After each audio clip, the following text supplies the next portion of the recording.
जादुई लहंगा। सज्जनपुर गांव में सीमा अपनी माँ मेघा के साथ रहती थी।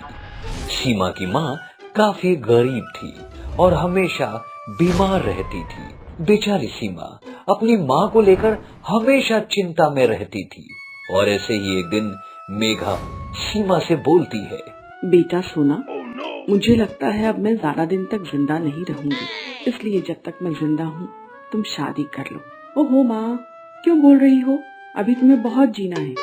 नहीं बेटा, मुझे लगता है अब मैं जिंदा नहीं रहूंगी। मेरी बच्ची, क्या तुम मेरी एक ख्वाहिश पूरी नहीं कर सकती?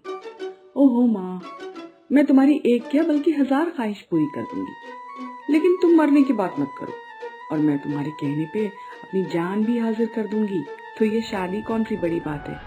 तो फिर तू मुझसे एक वादा कर कि तू उससे ही शादी करेगी जिसे मैं कहूंगी, क्योंकि मैंने तेरे लिए एक लड़का देखा हुआ है और वो तेरा बहुत ध्यान रखेगा।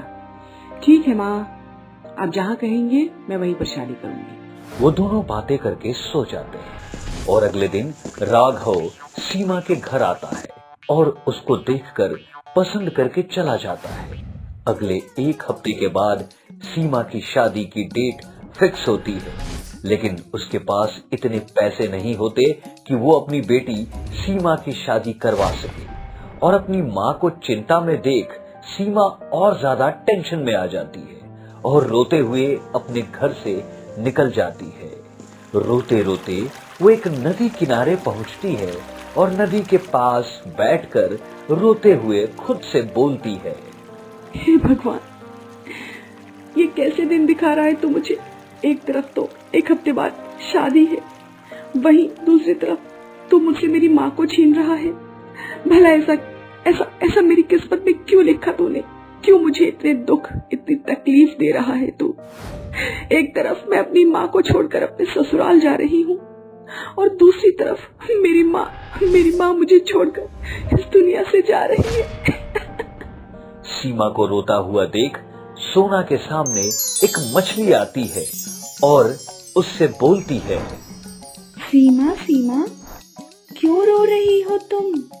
तुम्हें क्या दिक्कत है? सीमा उसको रोते हुए सारी बात बता देती है कि तभी वो छोटी सी मछली एक जल परी में परिवर्तित हो जाती है और उस जल परी को देख सीमा हैरान हो जाती है और उससे बोलती है, तुम तो एक मछली थी ना? हाँ हाँ, पर तुम जल परी कैसे बन सकती हो? मैं कोई सपना देख रही हूँ क्या? सीमा को हैरान होता देख जल परी उससे बोलती है, अरे सीमा, तुम इस तरह हैरान मत हो, क्योंकि मैं कोई मामूली मछली नहीं बल्कि जल परी हूँ। मैं तो यहाँ शिकारियों से बचने के लिए एक मछली का रूप लेकर रह रही हूँ, परंतु तुम्हारी दिक्कत ज्यादा बड़ी है, इसलिए मैं तुम्हें तुम्हारी शादी के लिए 3 लहंगे देती हूँ। वो लहंगे कोई मामूली लहंगे नहीं बल्कि जादुई लहंगे हैं। उनसे जो भी मांगोगी वो तुम्हें अवश्य मिलेगा। इतना कहकर वो जलपरी उसको जादुई 3 लहंगे दे देती है और वो वहां से गायब हो जाती है।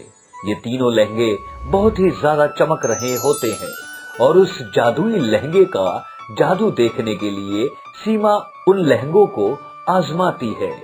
हे जादुई लहंगे, मेरी माँ की तबीयत बहुत खराब है, वो बहुत बीमार है।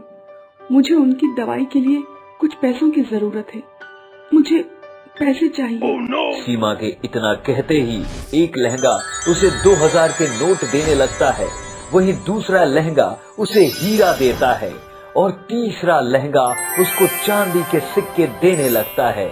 ये सब देख सीमा हैरान हो जाती है और वो सारे पैसे, हीरे और चांदी के सिक्के उठाकर सुनार के पास जाती है और उसे बेचकर अपनी माँ की दवाई लेकर अपनी माँ को खिला देती है। ये देख मेघा अपनी बेटी से बोलती है, बेटा सीमा, ये तेरे पास इतने पैसे आते कहाँ से हैं? अपनी माँ को ये सवाल करता हुआ देख सीमा अपनी माँ को सब कुछ बता देती है। सीमा की बात पर मेघा को विश्वास नहीं होता और इसलिए वो उन 3 लहंगों से कुछ मांगती है। हे जादुई लहंगे, मेरी बेटी की शादी अगले 3 दिन के बाद है और मेरे पास इतना पैसा नहीं है कि मैं उसकी शादी के लिए दहेज इकट्ठा कर सकूं और उसको कुछ दे सकूं। उसकी शादी के लिए मुझे पैसों की जरूरत है। मेघा के इतना कहते ही तीनों जादुई लहंगे, जिसमें से एक लहंगा उसको 2000 के नोट देने लगता है, वहीं दूसरा लहंगा उसको हीरा देता है और तीसरा लहंगा उसको चांदी के सिक्के देने लगता है। ये देखकर मेघा भी हैरान हो जाती है, लेकिन वहीं दूसरी तरफ उसको इस बात की खुशी होती है कि अब उसकी बेटी की शादी अच्छे से हो जाएगी। और देखते ही देखते शादी का दिन भी आ जाता है और सीमा की शादी बहुत ही धूमधाम से हो जाती है। जब सीमा की विदाई का समय आता है, तब सीमा अपनी माँ से बोलती है, माँ, मैं तो अपना घर बसाने के लिए जा रही हूँ, लेकिन तुम्हारे पास कोई भी नहीं रहेगा। तुम अपनी देखभाल कैसे करोगी? अरे बेटा, तुम उसकी चिंता मत करो। मैं तो बूढ़ी औरत हूँ, मुझे कोई ना कोई कहीं ना कहीं से कुछ खाने पीने को देता रहेगा। नहीं माँ, आप ऐसा नहीं बोल सकती। मैं ये जादुई लहंगे आपके पास छोड़ कर जा रही हूँ। आप इससे अपनी मदद करते रहना और जरूरतमंद लोगों की भी मदद करते रहना।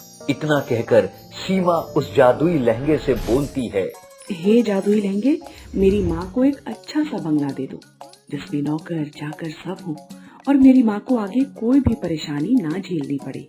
सीमा के इतना कहते ही जादुई लहंगे एक बड़ा सा बंगला उसकी माँ को दे देते हैं और उस बंगले में नौकर चाकर हर वो जरूरत का सामान मौजूद रहता है जो उसकी माँ को चाहिए होता है।